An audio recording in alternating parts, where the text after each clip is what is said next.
very good.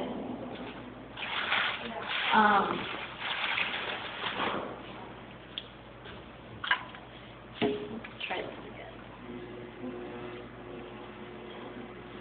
So now how are you centering it? Basically, I'm just putting equal pressure here, and you can kind of see how my hand is. This is kind of where my hand likes to go, but it's important for you to get a feel of your own strength. So I'm putting equal pressure on the top of the clay and the side of the clay.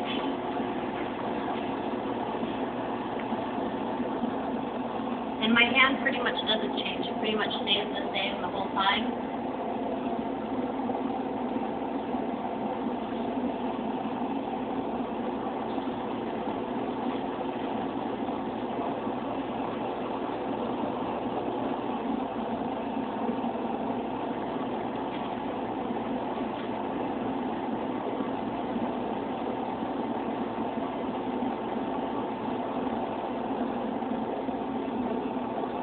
So there's my ring that my bat is now going to sit on.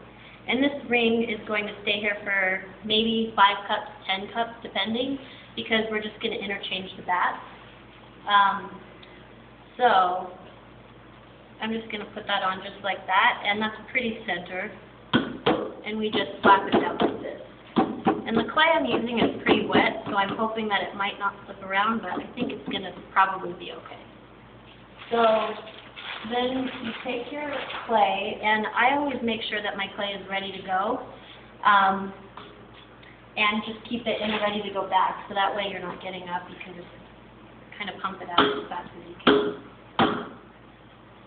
So I try to slap it down pretty hard and try to get it as center as I can just to start off with, because that's just going to remove any extra effort that I'm going to have to put into it. So that's pretty good. And then I'm just going to pat this down on here just to make sure that it's on there pretty well.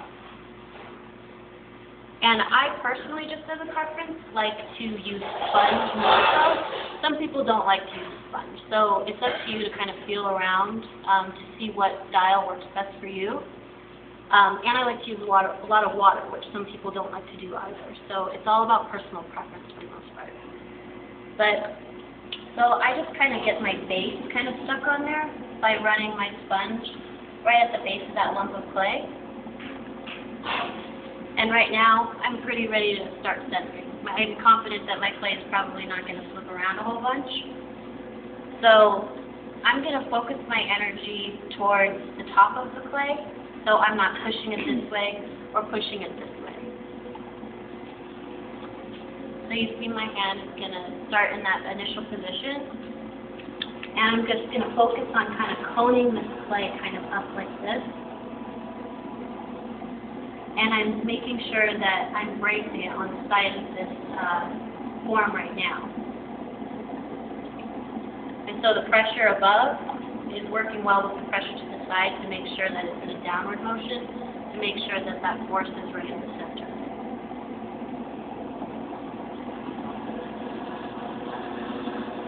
And notice her wheel is going pretty fast, almost top speed for the wheel, right? So that's pretty close, but one way to always tell is take your finger and make sure that you're holding it like this, and you can see if it's bouncing off of your finger. Can you guys see how that's bouncing off a little bit? And so it's important to have your clay centered, because if your clay's not centered, it's going to be a pain to bring up your walls. You're going to get frustrated. Your pot's going to be wonky, which isn't really a word that exists, but in the ceramics world, everybody just says wonky. So, and also the lip, depending on what kind of vessel you're making, your lip is going to be off. And nobody wants to have a cup that's like that, you know? So this is fairly centered, but it's not good enough. So we need to keep trying to center this. And so if you don't get it the first time, which pretty much never happens, keep coning it up and pushing it down. Keep coning it up and then pushing it down.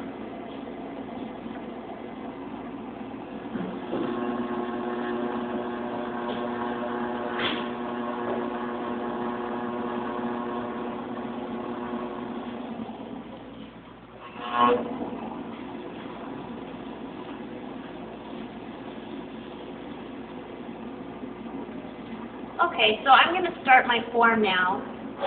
And so you see my lump of clay, I kind of like to make sure that it's not a 90-degree angle. And so I like to take it in just a little bit, so it's kind of like a mushroom, I guess. But I'm going to use my thumb to kind of open this up. So I'm just going down. I'm going down and I'm making sure that my elbows are attached to my legs to kind of brace myself a little bit, so I'm not kind of making this shift a little bit, because that's just going to give me hassle a little bit later. So I'm going to continue to go down, and we're going to be trimming this later, so we want to make sure that I'm not going down too far. So we take our pin tool, and I'm just going to kind of place my pin tool like this, and I'm going down to the base of this bowl right here. And you see how that's a little bit more than 1/4 of an inch? For me, that's pretty good. That means that I don't have to trim a whole lot off, and especially depending if you have a drinking vessel, you don't want to drink out of something that's super heavy, right? You want something that's kind of light. And so 1/4 of an inch is pretty good, maybe a little bit more when you're first starting out, you know, depending on what your trimming styles are. So I'm ready to bring this open a little bit. And so kind of keeping my speed fairly similar to how it was when I was going down, I'm going to start bringing my walls up. So my hand is like this. So the clay is going through these fingers right here. And I typically use these 3 fingers and my thumb, kind of like that. And so my thumb is supporting this outer wall. So the force that I'm using with these 3 fingers is going to push that out of balance. And so I'm ready to bring my walls up now. And I'm focusing right about here. I'm not going to go right at the bottom just yet. I'm going to take care of that later, because I want to make sure all of this clay that's at the bottom is going to come to the top, because I want to make sure I use all my clay. So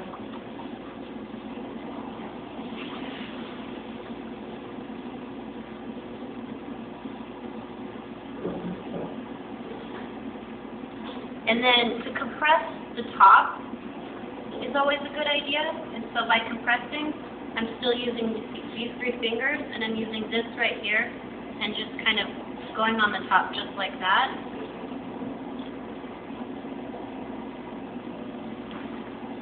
And notice how her elbows are tucked tight into her body. That way her hands aren't all over the place, and she's controlling the clay, and the clay isn't moving her hands. So that extra stability is always good, because we're pretty strong, and this thing is pretty delicate. So, you know, you move, it moves. And here right now you can kind of see just with the natural force of how my hands are going, and also the force of the wheel going around, you can see how this is kind of fluting out. We don't want that. You might want that if you're doing a bowl, and that might be intentional, which is fine. But this is called collaring it in. I want a cylindrical form, and I want to make sure that it's pretty even. So while my clay is not too thin up here, I can still collar it in. But you want to make sure that your clay is still fairly thick up there. And here, now I'm pretty confident that this is going to stay. It's not too thin, it's not too thick. So I'm going to get some of this clay up on the top from this bottom, because I don't want to waste it. I spent the time to wedge it. I don't want to have to wedge it again. So right now at this stage, this is too fast. This is too slow, obviously. So I want right in the middle.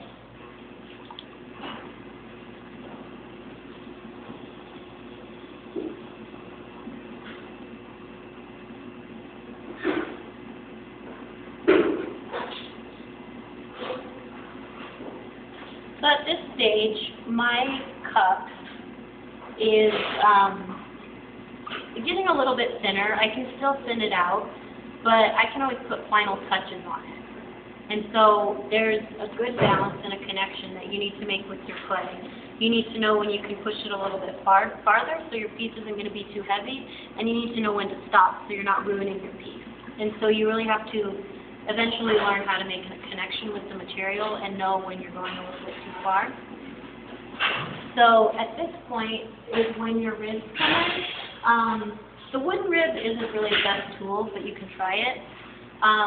Silicone ribs are great. I personally really like them, and also metal ribs are really good.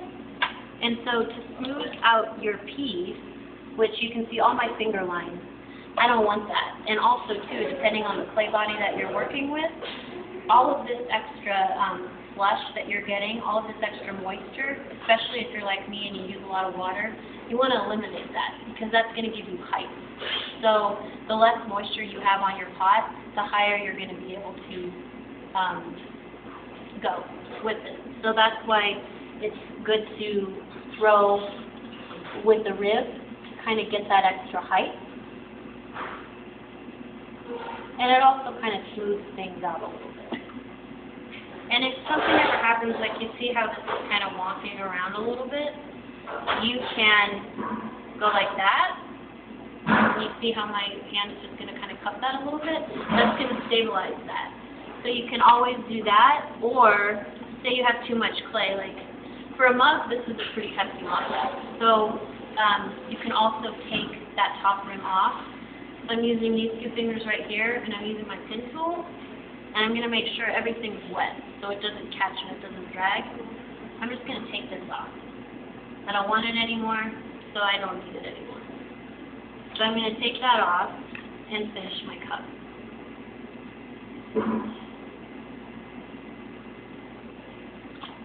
And it's important to make sure that you don't have any existing water at the bottom of this.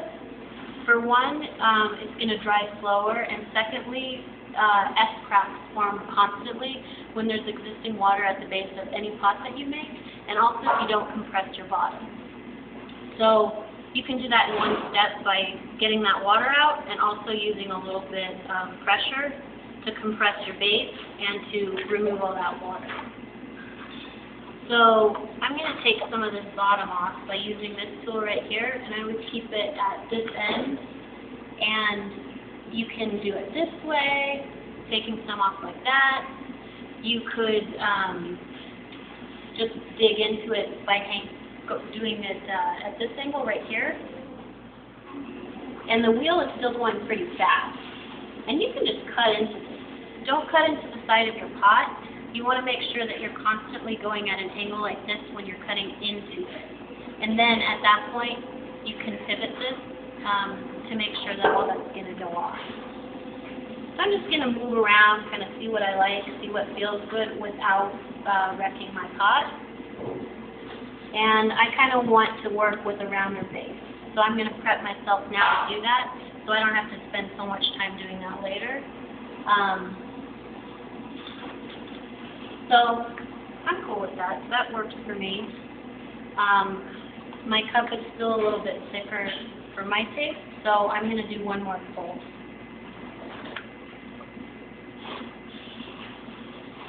And I like kind of bulbous form. So now my clay is at a good point to where I kind of manipulate it how I want. So I kind of like that. I like a big butt. So I'm going to make that a big butt. And I'm not using too much pressure on this side rib right here. I'm barely using any pressure at all. That works for me. I'm okay with it. I'm going to look around to make sure that it's what I want. And I think it's probably what I want. So I'm good with that. At this point, I always kind of like to do kind of a little swirl. You can leave it like this. You can take it off if you're using a bath system. Work it later if you want to, if it's too wet. Or you can leave it how it is now. So I like to take my finger or anything. You can use this.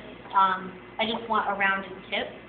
So going really slow, and sometimes I use 2 fingers, I'm just going to put a little attitude in my pot just because it's what I want, and my walls are thick enough that it's going to allow me to do that. And then the last step, and especially if you have like a drinking vessel, or any vessel for that matter, this rim right here, that's going to be meeting your lips. You want something smooth on your lips, right? You don't want, you know, a nasty, jagged edge to drink from. So I take a piece of plastic. This plastic from the clay bags is a little bit too thick, but the really thin plastic is great. Or leather chamois are great. So I'm going to make sure that my plastic is wet. I'm going to fold it over like that, so it's just going to glide on the rim of my pot. And that's okay. We'll just make it. So you really want soft plastic. This is not very soft, so it's kind of going to mar it a little bit. But there we go. Now that's going to help me to kind of smooth out that rim, so it's going to be better to drink from. Oh, cool. Thanks.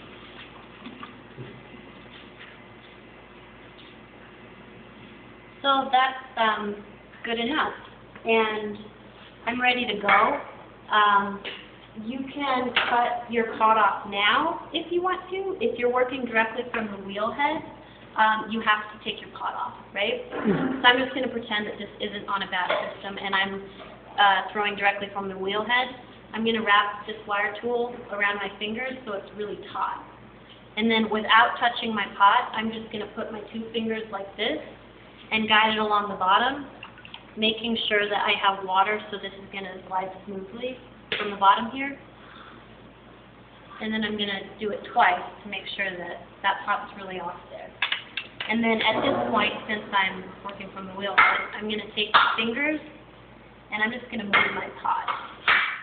And then I take my hands like this